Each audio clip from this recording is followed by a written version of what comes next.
Hi, my name is Clark Jackson. I went to grad school at the School of Drama here, graduated in 1997. And I find it a little ironic that I'm speaking to you all as an actor in the entertainment industry because, as you all might know, that's an industry where there's a lot of fluctuations in employment. And of course, right now with what's going on in our society and the world at large, you all may feel some of the same kind of, well, what am I going to do, and will things be as secure for me as a person in finance or as a person in law or what have you, so I can kind of tell you something about my experience with some confidence that you may be able to relate or anticipating being able to relate. Hopefully things will improve, but my experience going, out into the world, leaving here, is something that perhaps does have some more relevance now. But when I was here, I would say a high point for me was I was acting at the Cabaret, which you all know is right across the way here, right? And then there's another space just above it. I forget what we called it. But in the afternoons, I was doing what we call the 101s, which is where all the Yale drama playwrights get a new play each year produced. And so I was doing one of these new plays called The Girl Triptych.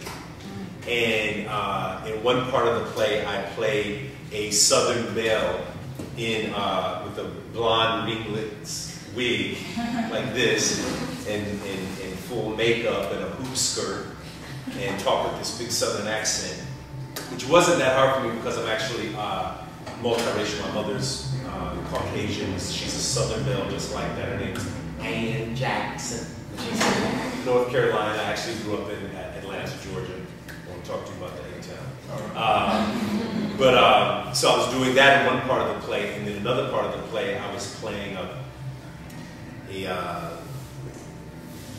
a soldier with a lot of anger and other kind of issues going on. And then in the evening, I played a character, an African American character in a very famous play called Home by Sam Martin Williams. Some of you all may know that play. So I did that play in the afternoon and then 2 performances of at the Yale Cabaret at night. So if you can imagine, the 3 days in a row that went on, I did 9 shows in 3 days. And I mean, we got to, do a lot of scene work and a lot of class work, and I was in over 20 productions over the course of those 3 years. But that was something really special because it was just like, woo, just incredible focus, and I was, lead characters and all that kind of thing. And so it prepared me for the rigors of going out into the world where I kind of hit a pool and had something akin to a nervous breakdown when I first got out of school. But at the same time that I was going through that, I was building a support network to help me through that time in my life. I immediately got an acting job within 3 weeks out of school. It wasn't really a paying job, but it was a job doing what they call showcases, where you basically perform on the weekends, like Thursday through Sunday. And that was in Uncle Tom's Cabin. I'm sure you all know that book, and it was made into a play.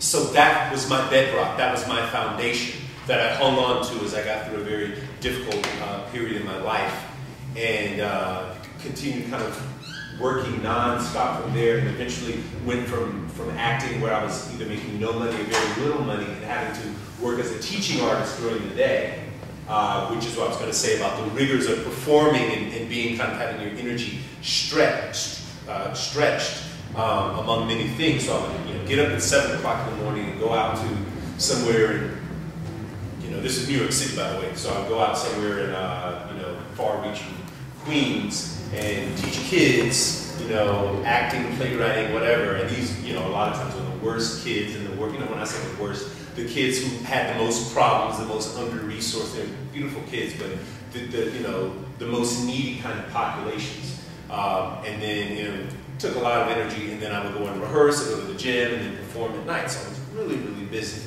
And gradually I built up over the years to where I was then, saying, no, I'm not going to do that anymore. I had great performance, great roles and all that, but so I'm not going to do that anymore.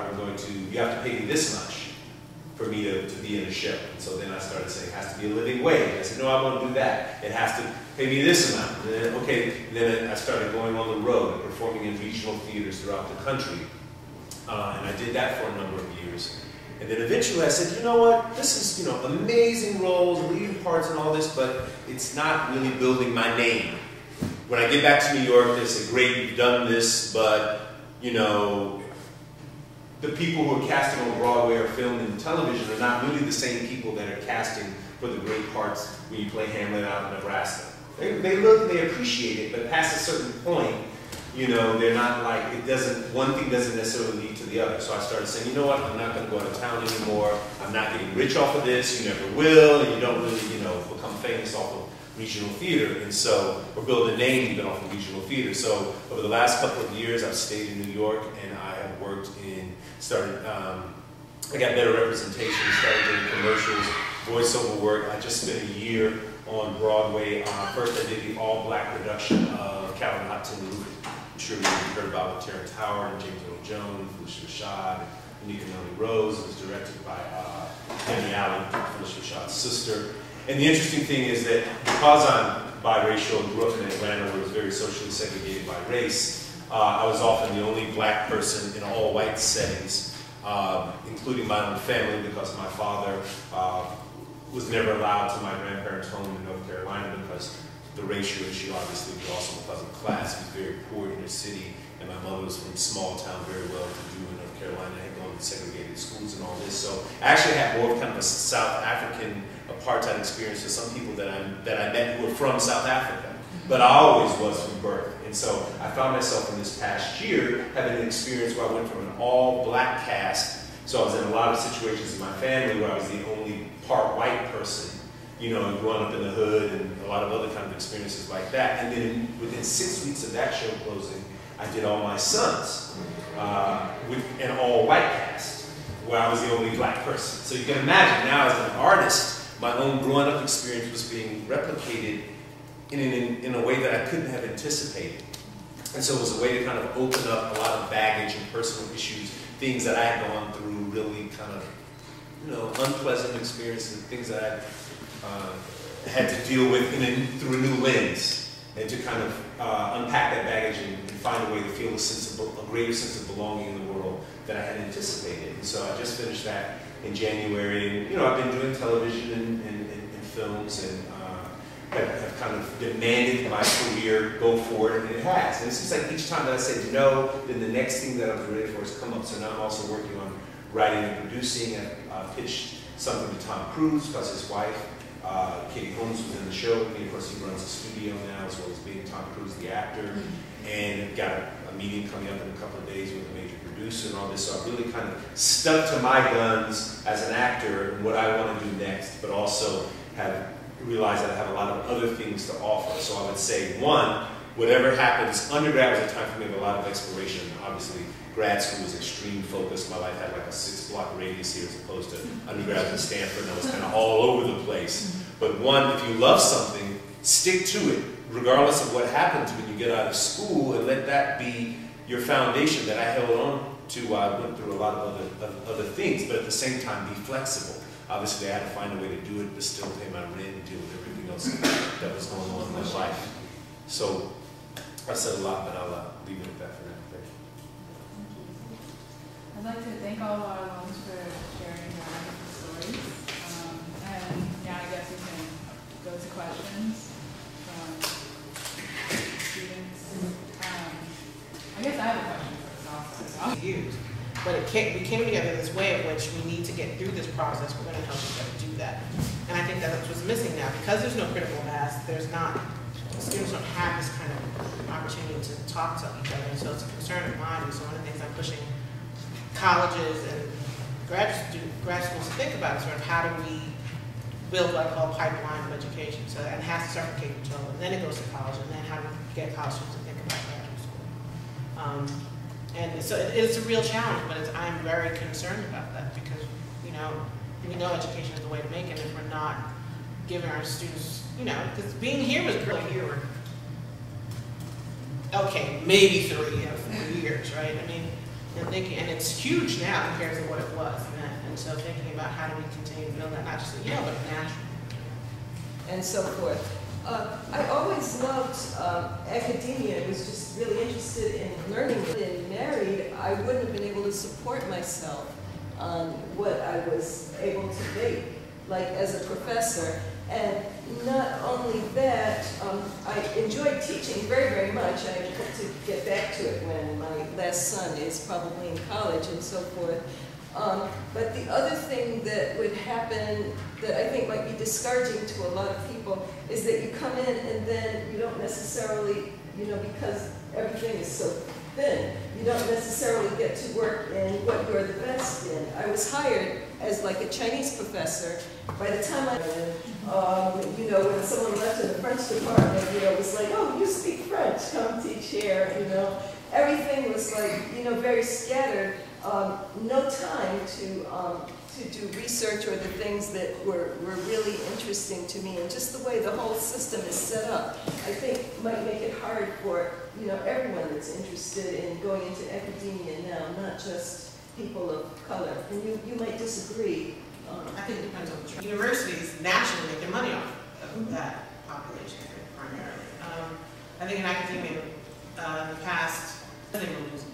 So, but again, that's a tenure track kind of line. Because one of the things I found for me is I've gotten to do exactly what I want to do in terms of my research. I mean, the immigration thing is one thing, but I'm also co-editing a book on The Wire because I love the show and I think I'm about to teach a class on The Wire in the fall. I mean, I think, but my job allows me to do that in a way that it wouldn't if I was an adjunct or if I was in a different kind of field. So. Interesting. It made all the professors were, you know, the full professors were always complaining that, you know, they were. Encouragement. I always know them to do a good job. Part of my interest when I was there was encouraging diversity. I think research is not a very diverse place, but we spend a lot of time trying to understand where the students of color were and then doing extra jobs to recruit them. So our studies would show that the numbers of black PhDs in computer science, you can count on fingers of two hands in the country. So every year there are, and those numbers are not going up. In fact, they are going down. And there's lots of reasons for it. One is that there's lots of competition in universities from foreign students who come and take the places. But another reason, which we can perhaps do more about, is to encourage kids when they're in junior high school to do the hard stuff, which is to take algebra, not general math, and to take physics and science, physics and chemistry, rather than general science. And so that's one thing that we could do. We could talk to our kids or grandkids or brothers or sisters or whatever. The other thing that we found, Mike and I were involved in, which is a very large organized mentoring effort, where people that are behind us in terms of achievement or longevity need not only to see that you're there and that you can do these jobs, but they also need to be able to talk to you fairly easily so that they can get advice from you on how they can succeed too. And so I encourage us all to mentor anybody else who's behind us or next to us who needs a hand. Looking at that pipeline, and not just looking at junior high, high school, but also looking at this bottleneck in college, because you have black students going to college, and it doesn't necessarily happen here at your higher tier schools, but in most of your colleges, black students aren't finishing. And even if they are finishing, they're not necessarily making the grades to even get into graduate school. So that's another issue we have to look at too, in that there's not even critical mass to recruit from either. So it doesn't even get to the point where you even can get to the issues of making the decision to go to graduate school. So we really need to focus, and that's some of the work that my program has been doing, to trying to get kids in high school prepared for college and to be successful in college. So there's just a lot of different fronts we've got to attack this on and really look at, and really considered, necessarily. So there's just a lot of fronts we've got to tackle this. It's education in general. Experience have especially informed the work you're doing now, or just life decisions, or how you're actually working with something here, trajectory, in which the financial aid policy at YALE is very different now than when I was a student. And I came from a very humble family, I was poor, and I couldn't afford to go here. So I worked in the admissions office as a student recruitment coordinator in the minority recruitment program, which is now the multicultural recruitment program. Interest groups, a lot of times, the work that I'm doing sometimes still connects with the admissions office and the work that I've been doing as a student. I was also a member of Shades. I was BSA. I was also a co-president of the Black Pride Union and was on the founding board of the Black Solidarity Day Conference. Was a member of DanceWorks. I did a whole lot of stuff. Heritage Theater Ensemble. So I pretty much did I did a lot more extracurricular activities, perhaps some might argue, than I did classwork. But you know, again, in terms of my involvement, I was involved in a variety of different things that really I was passionate about. And so when I left Yale, I went into consulting, and I was pursuing those passions, quote unquote, on the side. So I was working with some friends to start a theater company for people of color, and there just weren't parts for people of color, or it was, you know, sort of like one play, right? Like there was an August Wilson play that came around every so often, or the 4 roles, or whatever. They're not, you know, epics that have, you know, 25 parts. So, you know, we were trying to figure out, okay, how do we make work for each other? So, you know, sometimes there came a point similar to what Sherry was saying before, where, you know, I had to contribute money to my family and so on and so forth. So, you know, getting a real job became important, but, you know, doing a lot of those different activities helped me to figure out, okay, how do I, A, get my hustle on? But then B, I was able to take those experiences from putting together, you know, the first Black Solidarity Day conference that happened here that still had me, learning how to really put together an organizational event that was this grand scale kind of thing. So, you know, then taking that into the workplace and having that skill, and I acquired that skill here, and I would not have otherwise.